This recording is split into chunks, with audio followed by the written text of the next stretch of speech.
Si seulement la famille savait qui nourrissait leur bébé la nuit. La nuit où Amara découvrit qui nourrissait le bébé, elle hurla si fort que tout le village se réveilla. Mais il était déjà trop tard. La vérité avait été révélée. Et ce qu'elle vit sous la lumière tremblotante de la lampe à huile l'a entrée à jamais. Voici l'histoire de l'amour d'une femme morte. L'envie d'une femme vivante et un bébé pris entre deux mères. L'une ensevelie sous la terre. L'autre dormant dans le lit de son mari. Personne n'y croyait au début. Comment un esprit pouvait-il nourrir un enfant? Comment la jalousie pouvait-elle aveugler une femme au point qu'elle fasse la guerre à un fantôme? Mais je vous le dis, cette histoire est vraie. Cela s'est passé dans notre village, dans une concession entourée de palmiers chuchotants, sous une lune lourde de secrets. Certains disaient qu'on entendait les pleurs du bébé chaque nuit, aigus et sans fin, jusqu'à ce que quelque chose ou quelqu'un vienne l'apaiser. D'autres affirmaient que la grand-mère savait depuis le début, mais gardait le silence, priant des esprits que personne d'autre ne voyait. Ce que je sais avec certitude, c'est ceci, Amara a tout essayé pour l'arrêter. Elle a brûlé des vêtements, acheté des amulettes et maudit la morte. Mais l'amour, mon enfant, ne meurt pas avec le corps.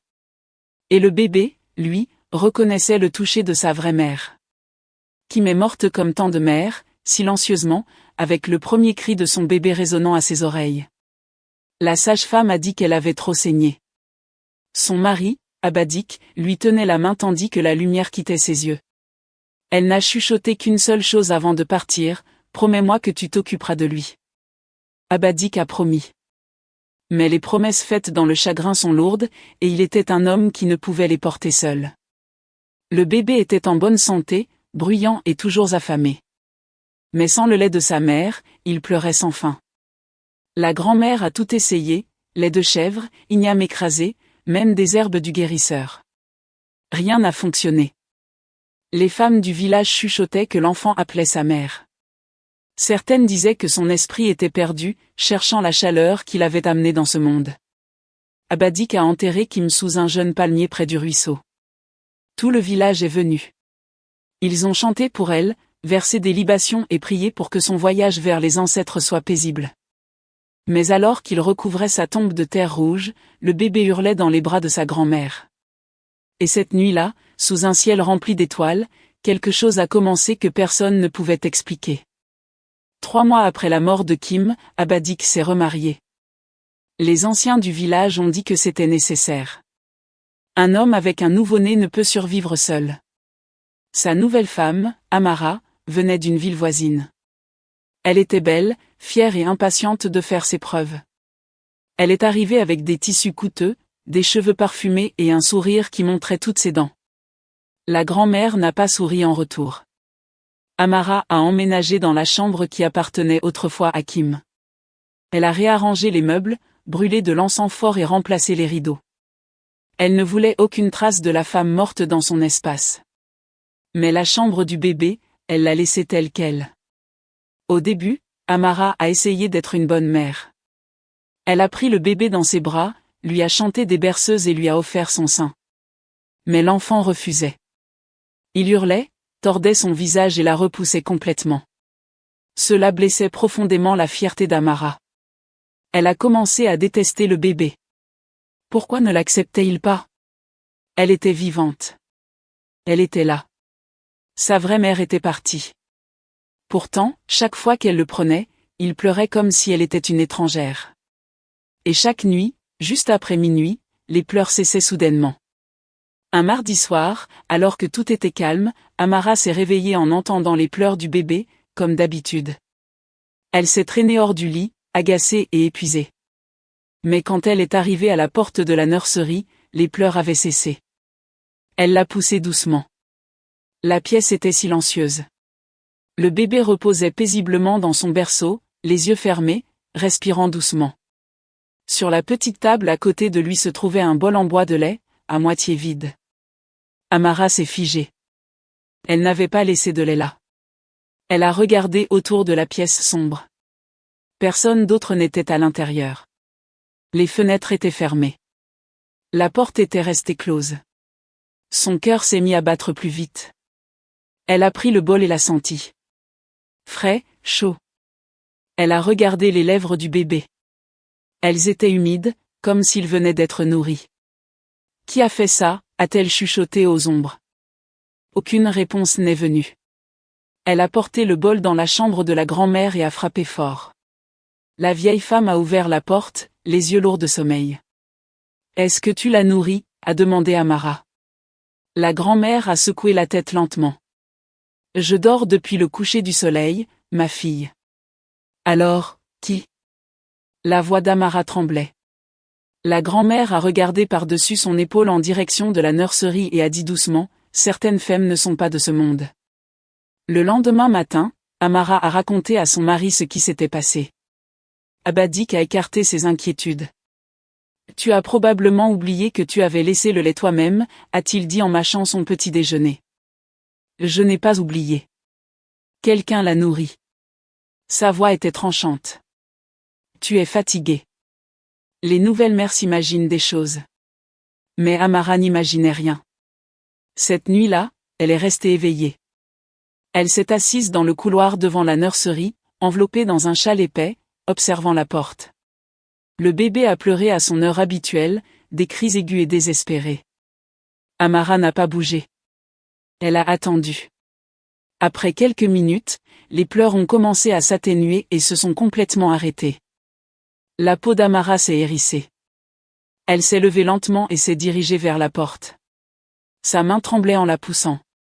À l'intérieur, le bébé était calme, suçant doucement quelque chose, son petit poing serré de satisfaction, et là, sur sa couverture, gisait une seule fleur d'hibiscus blanc. Celle que Kim préférait. Le souffle d'Amara s'est bloqué dans sa gorge. Elle a reculé en titubant, le cœur battant si fort qu'elle a cru qu'il réveillerait toute la maison. Elle n'a pas dormi cette nuit-là. Elle est restée assise sur son lit, fixant la fleur qu'elle avait serrée dans sa main, se demandant si les morts pouvaient vraiment revenir. Amara a commencé à surveiller le bébé plus attentivement. Chaque nuit, la même chose se produisait. Il pleurait. Puis, mystérieusement, il se calmait. Et chaque matin, il y avait des signes, un bol de lait vide, une couverture déplacée, une légère odeur de jasmin dans l'air. Kim portait de l'huile de jasmin. Amara s'en souvenait parce que le parfum avait persisté dans la pièce même après qu'elle l'avait nettoyé. Maintenant, il était de retour. Elle a accusé les serviteurs un par un. Elle les a interrogés durement. « Es-tu entré dans la chambre du bébé la nuit dernière ?» Ils ont tous dit non. Elle les a menacés, leur a offert de l'argent pour qu'ils avouent, mais personne n'a rien admis. Finalement, elle s'est tournée vers la grand-mère. « Toi, » a dit Amara, sa voix glaciale. « C'est toi qui fais ça. Tu te faufiles la nuit pour le nourrir, n'est-ce pas? Pour me faire passer pour une mauvaise mère. » Le visage de la grand-mère est resté calme. « Je suis une vieille femme, ma fille. Mes genoux sont faibles. Je ne peux pas me déplacer silencieusement dans cette maison la nuit. Alors, explique le lait. Explique les fleurs. » Les yeux de la grand-mère se sont adoucis avec une expression proche de la pitié. Et certaines choses ne peuvent pas s'expliquer, Amara. Il faut seulement les accepter. Je ne les accepterai pas, a hurlé Amara. Mais la grand-mère n'a fait que soupirer et s'éloigner, murmurant une prière. Cette nuit-là, Amara a décidé qu'elle attraperait qui ou quoi que ce soit qui entrait dans la nurserie. Elle s'est cachée derrière le rideau épais près de la fenêtre, une lampe à huile à la main. La flamme vacillait doucement, projetant de longues ombres sur les murs. Elle a attendu. La maison était silencieuse, à part la respiration douce du bébé. Puis, juste après minuit, il a commencé à pleurer. Amara s'est raidie, serrant le rideau. Les pleurs sont devenus plus forts, plus désespérés. Puis elle l'a entendu, un murmure doux. Une voix de femme, basse et douce, chantant une berceuse. Le sang d'Amara s'est glacé. La voix venait de l'intérieur de la pièce. Elle a jeté un coup d'œil derrière le rideau, les mains tremblant si fort que la lampe a failli tomber.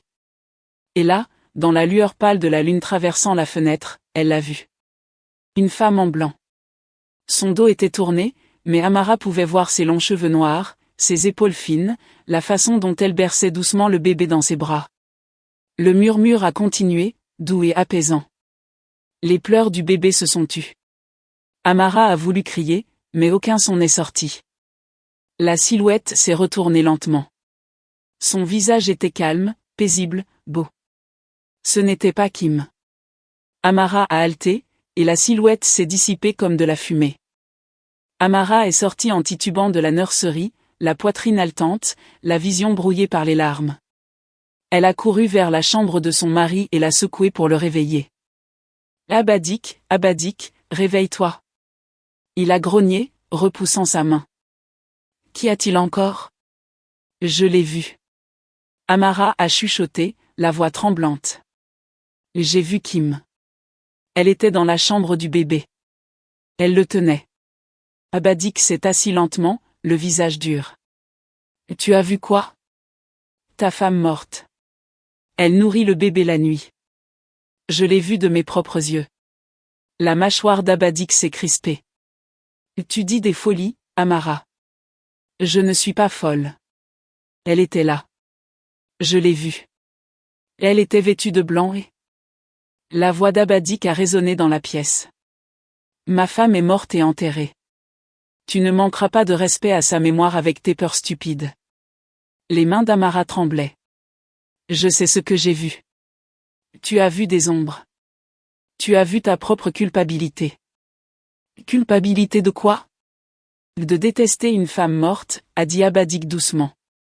Ces mots ont frappé plus profondément que toute l'âme. Amara a voulu se défendre, le faire croire, mais elle a vu le dégoût dans ses yeux. Le lendemain matin, les cheveux d'Amara sentaient le jasmin. Elle les a lavés 3 fois, a frotté son cuir chevelu jusqu'à ce que ça fasse mal, mais l'odeur ne partait pas. La grand-mère l'a remarqué. Tu sens comme Kim, a-t-elle dit doucement. Les mains d'Amara se sont figées. Que as-tu dit? Du jasmin. C'était son parfum. Elle en portait tous les jours. Arrête, a chuchoté Amara. Ça veut dire qu'elle était près de toi la nuit dernière. Arrête, a hurlé Amara. Mais la grand-mère n'a pas arrêté. Elle a continué calmement. Tu ne peux pas lutter contre l'amour d'une mère, ma fille. Ni avec la colère. Ni avec la fierté. Elle est morte. Son corps, oui, mais l'amour ne meurt pas avec la chair. Amara a voulu gifler la vieille femme, lui secouer le bon sens. Mais quelque chose l'a retenue. Au fond d'elle, elle savait que la grand-mère avait raison. Cette nuit-là, Amara n'a pas pu dormir. Chaque craquement de la maison la faisait sursauter. Chaque ombre semblait bouger. Elle est restée allongée, fixant le plafond, écoutant les pleurs du bébé commencer, puis s'arrêter. Elle n'est pas allée vérifier. Elle avait trop peur. Au matin, ses yeux étaient rouges et gonflés. Elle ressemblait à une femme hantée, et elle l'était. Amara a commencé à détester le bébé. Elle ne pouvait pas s'en empêcher. Chaque fois qu'elle le regardait, elle voyait le visage de Kim. Chaque fois qu'il souriait à quelque chose d'invisible, elle sentait une jalousie froide lui tordre la poitrine. Les villageois louaient l'enfant. Il est si calme maintenant, disait-il. Si paisible. Quelle bénédiction. Mais Amara savait la vérité. Il était calme parce que sa vraie mère s'occupait de lui. Elle, l'épouse vivante, avait été remplacée par un fantôme. Un soir, la grand-mère a rassemblé les serviteurs pour une prière. Elle a placé un bol en bois de lait à côté du berceau du bébé et a chuchoté doucement, « Si ton amour persiste, Kim, nourris ton enfant en paix. Nous ne te dérangerons pas. » Amara a observé depuis l'embrasure de la porte, la rage montant dans sa gorge. Quand la grand-mère est partie, Amara a fait irruption dans la pièce. Elle a saisi le bol et l'a projeté contre le mur. Le lait a éclaboussé partout. Assez, a-t-elle hurlé dans la pièce vide. Tu es morte. Laisse-nous tranquilles. Le bébé l'a regardé, les yeux écarquillés et silencieux. Cette nuit-là, Amara n'a pas entendu le bébé pleurer. Mais au matin, le bol était de retour sur la table, plein, intact, comme si rien ne s'était passé. Les mains d'Amara tremblaient en le fixant. Ce n'était plus seulement de la peur. C'était la guerre. Désespérée, Amara est allée voir Mama Odu, la prêtresse du village. La vieille femme vivait à la lisière de la forêt, dans une petite hutte entourée de pots en argile et d'herbes suspendues. Amara a frappé doucement. Entre, est venue une voix rauque. À l'intérieur, Mama Odu était assise sur un tabouret bas, remuant quelque chose dans une marmite noircie.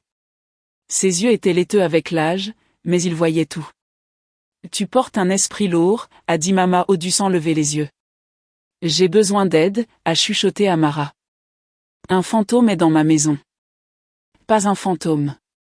Une mère. » Le souffle d'Amara s'est bloqué. Comment un amour interrompu peut-il se reposer, enfant ? Il trouve des fissures dans le monde et s'y glisse. Alors, aidez-moi à la chasser. S'il vous plaît, maman. Mama Odu a cessé de remuer et a levé les yeux vers Amara avec ses yeux troubles.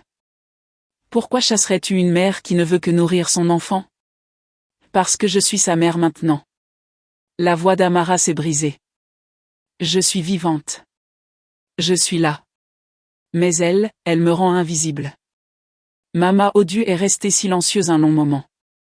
Puis elle a dit doucement, si tu la chasses, elle prendra ce pourquoi elle est venue. Le sang d'Amara s'est glacé. Qu'est-ce que ça veut dire ? Mais Mama Odu s'est simplement retournée vers sa marmite, remuant lentement, sans rien ajouter. Amara a quitté la hutte de Mama Odu avec plus de peur que de réponse. Mais sur le chemin du retour, elle a croisé un marchand ambulant vendant des amulettes et des poudres. Protection contre les esprits, a-t-il chuchoté avec un sourire tordu. Magie puissante garantie. Amara a hésité, se souvenant de l'avertissement de Mama Odu. Mais sa fierté était plus forte que sa prudence. Elle a acheté une petite pochette de poudre noire. Saupoudre-la autour de la pièce où l'esprit apparaît, a instruit le marchand. Ça chassera tout ce qui n'est pas de ce monde. Cette nuit-là, après que tout le monde se fut endormi, Amara est entrée dans la nurserie. Ses mains tremblaient en ouvrant la pochette. La poudre sentait les cheveux brûlés et les vieux os. Elle en a saupoudré dans les coins, autour du berceau, le long du rebord de la fenêtre. Reste à l'écart, a-t-elle chuchoté. C'est ma maison, ma famille. Tu n'as plus ta place ici. L'air dans la pièce s'est alourdi. La lampe à huile a vacillé, puis le bébé a commencé à hurler. Pas un simple pleur, mais un cri si perçant et terrifié qu'il a fait trembler les murs. Amara a lâché la pochette, le cœur battant.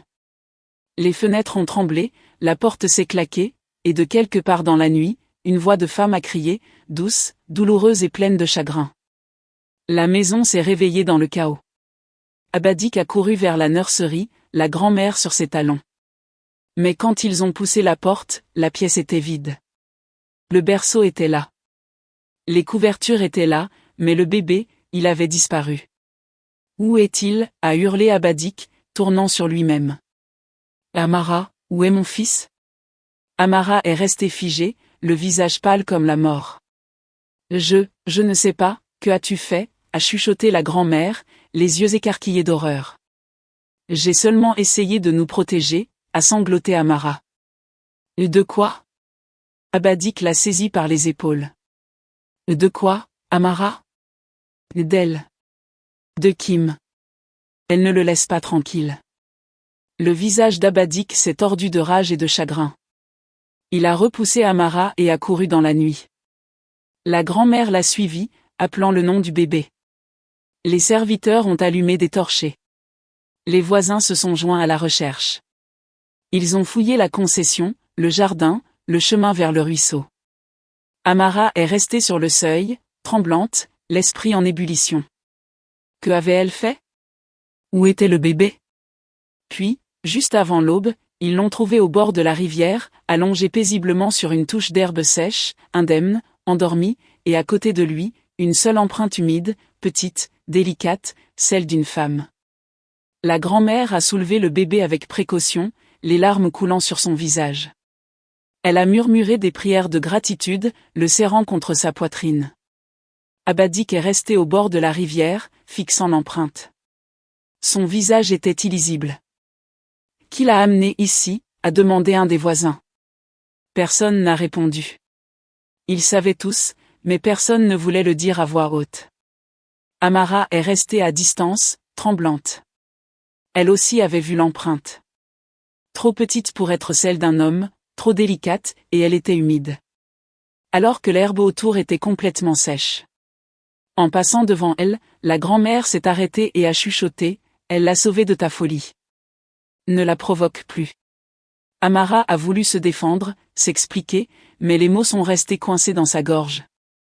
Le bébé a ouvert les yeux brièvement, la regardant droit dans les yeux. Un instant, elle a cru voir quelque chose dans son regard. Pas de la colère, pas de la peur, juste de la tristesse, comme s'il savait, comme s'il comprenait que la femme qui le tenait maintenant n'était pas celle qu'il avait portée à travers la nuit. Quand ils sont rentrés à la maison, la poudre noire qu'Amara avait saupoudrée avait disparu. La pièce sentait de nouveau le jasmin, et sur le berceau gisait une fleur blanche fraîche. Abadik n'a pas adressé la parole à Amara pendant des jours. Il se déplaçait dans la maison comme une ombre, son chagrin et sa honte pesant sur lui comme des pierres. Une nuit, il s'est assis dehors sous les étoiles, tenant le bébé près de lui. La grand-mère l'a rejoint. « J'aurais dû t'écouter », a-t-il dit doucement. Elle a essayé de me le dire, mais je pensais qu'elle était juste jalouse. L'amour nous rend aveugles, mon fils. J'aimais Kim. La voix d'Abadik s'est brisée. Mais je pensais que me remarier rapidement était la bonne chose pour le bébé, pour la famille. Tu as fait ce que tu croyais être le mieux. Mais je n'ai pas honoré sa mémoire. J'ai laissé une autre femme l'effacer, comme si elle n'avait jamais compté. La grand-mère a posé une main ridée sur son épaule. Et Kim ne t'en veut pas, si elle t'en voulait, elle ne s'occuperait pas encore de son enfant.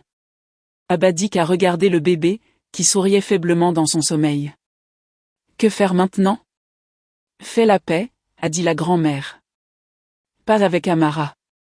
Avec Kim. Fais-lui savoir que tu vois son amour. Fais-lui savoir que tu te souviens. Cette nuit-là, Abadik est allé sur la tombe de Kim. Il s'est agenouillé dans la terre, les larmes coulant librement. Pardonne-moi, a-t-il chuchoté. Je n'ai jamais voulu t'oublier. Le vent a bruissé dans les feuilles des palmiers, doux, léger, comme un souffle. Et pour la première fois depuis des mois, Abadik a ressenti la paix. Mais Amara ne ressentait pas la paix. Elle ressentait de la rage. Elle avait été humiliée, ignorée, et on l'avait fait passer pour une méchante dans sa propre maison. Ça doit cesser, a-t-elle murmuré pour elle-même. Elle ne pouvait pas vivre ainsi. Toujours reléguée au second plan, toujours hantée.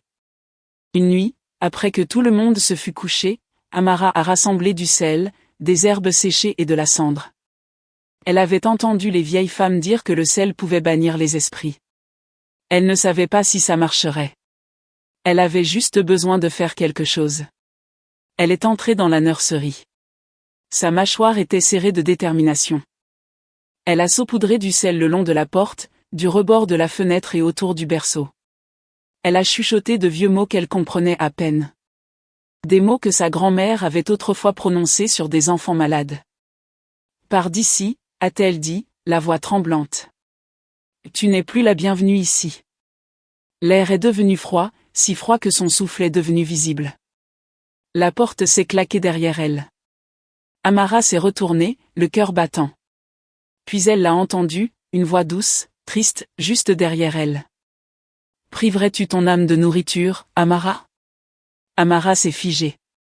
Elle s'est retournée lentement, mais il n'y avait personne, seulement la lampe à huile tremblotante, et le bébé, la regardant avec des yeux grands et connaisseurs. Amara a reculé en titubant, la poitrine haletante. Elle a regardé le miroir à côté du berceau. Sa surface a commencé à s'embuer lentement, comme si quelqu'un avait soufflé dessus. Puis, à travers la brume, un visage est apparu. Kim. Ses yeux étaient doux, pleins de tristesse.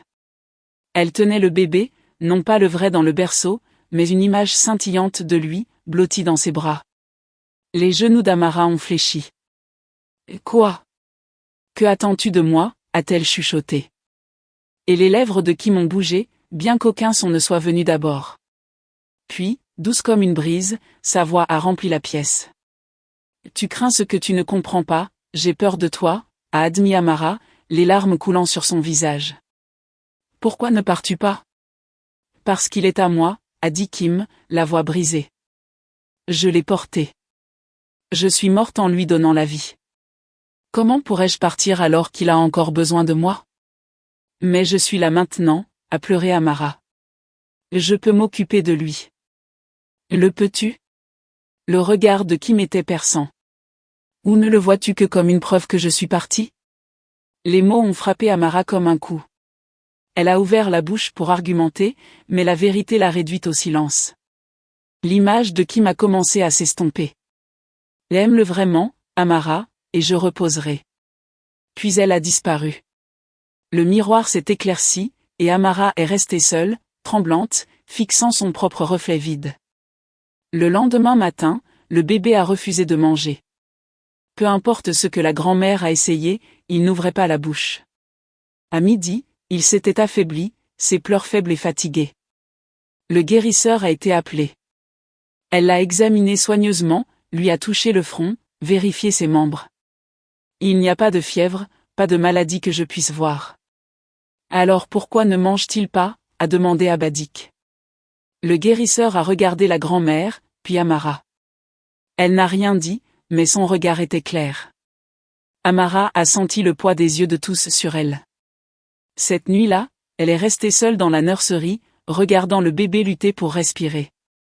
La culpabilité la rongeait comme une bête.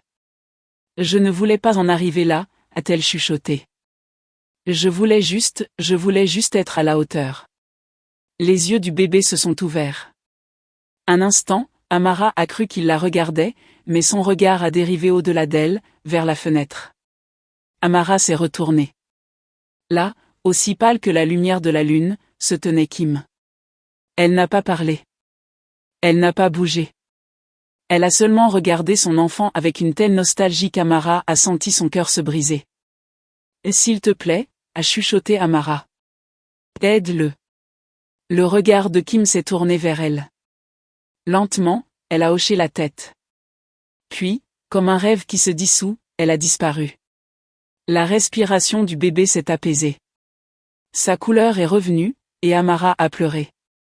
La nuit suivante, Amara ne s'est pas cachée. Elle n'a pas lutté. Elle s'est assise tranquillement dans un coin de la nurserie et a attendu. Juste après minuit, le bébé a commencé à pleurer. Puis elle est apparue. Et Kim a traversé le mur comme s'il était fait de brume. Elle s'est approchée du berceau, ses mouvements lents et gracieux, et a soulevé l'enfant dans ses bras. Amara a regardé, le cœur lourd. Kim s'est assise dans un fauteuil à bascule et a commencé à murmurer. Le bébé s'est calmé instantanément, sa petite main se tendant vers son visage. Kim a souri, si pleine d'amour que cela faisait mal à voir.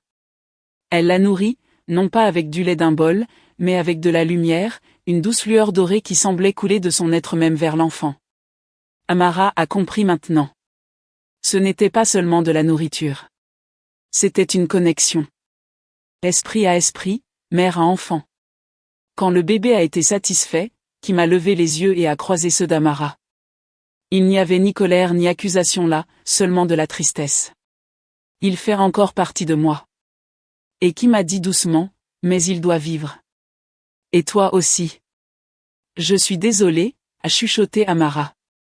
Je ne comprenais pas, Kim a commencé à s'estomper, son image devenant de plus en plus faible. Mais avant de disparaître, elle a dit une dernière chose, nourris-le demain avec amour, pas avec orgueil. Puis elle a disparu. Quand le matin est venu, Amara s'est réveillée avec un étrange sentiment de calme. Elle est allée à la nurserie et a trouvé le bébé éveillé, la regardant tranquillement. Pour la première fois, elle n'a pas vu Kim en le regardant. Elle a vu un enfant, juste un enfant, qui avait besoin d'elle. Elle l'a soulevé doucement, le berçant près d'elle. Je suis désolée d'avoir rendu les choses si difficiles, a-t-elle chuchoté. Elle a préparé du lait chaud, s'est assise dans le même fauteuil à bascule où Kim s'était assise et le lui a offert. Le bébé a hésité. Le cœur d'Amara s'est serré, mais puis lentement, il a commencé à téter. Des larmes sont tombées dans ses cheveux doux. Amara l'a bercé doucement, murmurant la même berceuse qu'elle avait entendu Kim chanter. La pièce s'est remplie de l'odeur du jasmin. Chaude, réconfortante, plus effrayante désormais. La grand-mère est apparue sur le seuil. Elle n'a rien dit, mais ses yeux étaient humides de larmes. Quand Amara a fini de nourrir le bébé, elle a remarqué quelque chose d'étrange. Sur son petit dos, brillait faiblement l'empreinte d'une main. Petite, délicate. Une main de femme. Elle a brillé pendant un instant, puis s'est estompée.